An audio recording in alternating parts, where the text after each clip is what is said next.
Don't look now, but I'm about to open my mouth.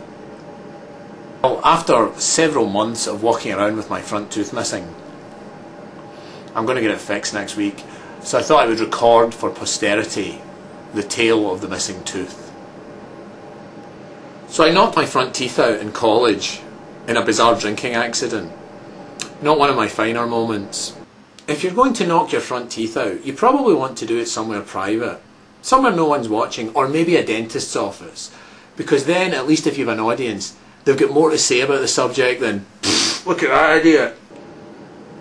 So what happened was, I was comparing a drinking contest at our student union bar, which is exactly the kind of thing you'd want to do if you were just about to knock out your front teeth. When I say I was comparing the contest, basically I was the hype man, if you will. Not only was I in the contest, but I was marching up and down with a microphone, telling people how they were going to see this incredible, crazy, fun, wild, drinking, entertainment, stupid Scottish student union shite. And then I fell over and knocked my teeth out. Marvellous. What makes it worse is I wasn't drinking anything credible. It wasn't like I was Keith Richards drinking Jack Daniels and then I fell out of a tree. It's basically all Keith Notman's fault. Keith Notman was our student bar manager. I was in charge of student entertainments, shockingly enough. I think when the drink reps came round to sell Keith booze, they were just selling him stuff that nobody else would be willing to buy. They were like, Keith, we have this flavoured sherry. You're going to sell lots of that this semester. Keith had overstocked the bar on flavoured sherry, a drink commonly consumed by vicars, old ladies and the aristocracy. And the drinking contest was a way of trying to get rid of some of it. Although there was always some excuse for a drinking contest, because we were students, we were at college, we were young and we were stupid. None stupider than I, as it turns out. Hot drinking sherry action happening right now. Pay attention to us. Pay attention more specifically to me as I, from a kneeling position, slam 3 shots of sherry, get most of it onto the floor, stand up, slip in a puddle of my own sherry and fall face first into a hard wooden dance floor. I can tell you now, it hurt. The minute I took a face plant on the dance floor, I felt something leave my mouth. One of the 2 teeth that I fucked up in this stupid exercise. So somebody took me, my face all smashed up, to the student union bar office, and I sat there writing notes to people like, it hurts, ouch. I should probably go and see the emergency dentist at the hospital. But the bad news was the dentist wouldn't be available till 8 o'clock the next morning, so in the meantime I should probably drink a pint of vodka to kill the pain. So after a couple of hours of vodka painkillers, all I want to do is go home with some tiny shred of my dignity intact. Because not only is my face all smashed up at this point, but I'm falling over drunk. Falling over drunk, that's a... scratch that. So if you ever find yourself stupidly drunk, with 2 of your teeth smashed up, and you want to be taken home, you probably want to be carried home on the wings of an angel, or just transported Star Trek style, back from where you were to where you're going to be. What I ended up doing was sitting in the back of a car over the cobbled streets of Edinburgh, Scotland, with a bucket lodged between my knees that I would periodically throw up in, while moaning for the driver to go a little slower, as the cobbled streets, of course, are like bump, bump, bump, bump, bump. Meanwhile, the driver is telling me that that's probably a bad idea, because if we go any slower, the police will stop us.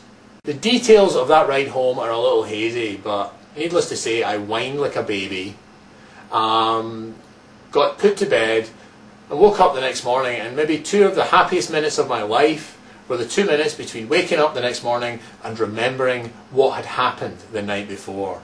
Once I did actually get up, I was faced with the unpleasant truth that my teeth were all broken, that I couldn't brush my teeth because my face hurt too much, and that I had little lumps of vomit and sick stuck between my teeth.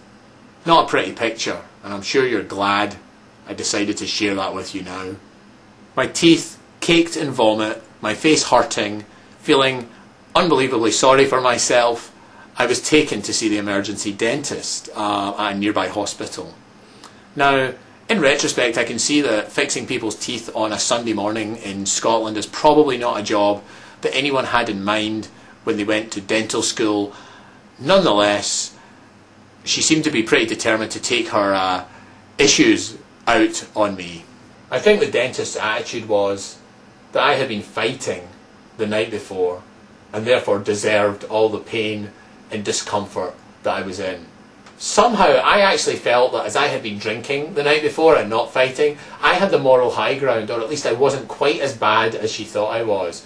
So I was feeling a little sorry for myself, and she was acting kind of like Laurence Olivier in Marathon Man in terms of great dental customer service. And I think what I really wanted was someone to, I don't know, pat me on the head and tell me that everything would be okay. Instead of which, what I got was a shot of Novocaine, which made me kind of woozy, probably because I was still probably kind of drunk.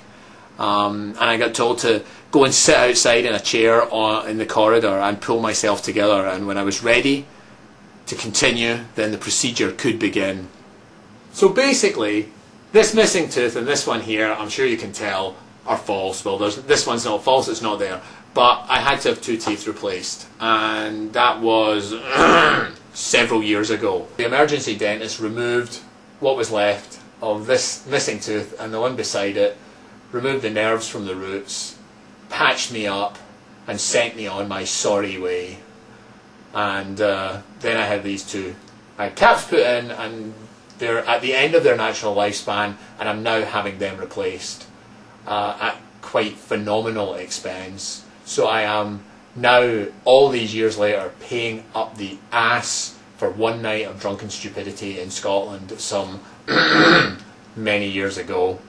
I should also apologise at this point to everybody on roughly this side of the room, because I really, you're getting my, this is actually my best side by default, because I had some dental surgery recently, so it's all kind of messed up on this side. It's cosmetic dental surgery, so it's not covered by insurance. And for what it's costing me, I'm having dental implants. For what it's costing me, I could have breast implants. Now, if I had the breast implants, as I understand it, people wouldn't necessarily respect me for who I am. But guys I don't know would be like, hey, in the street, and I'd be like, hey.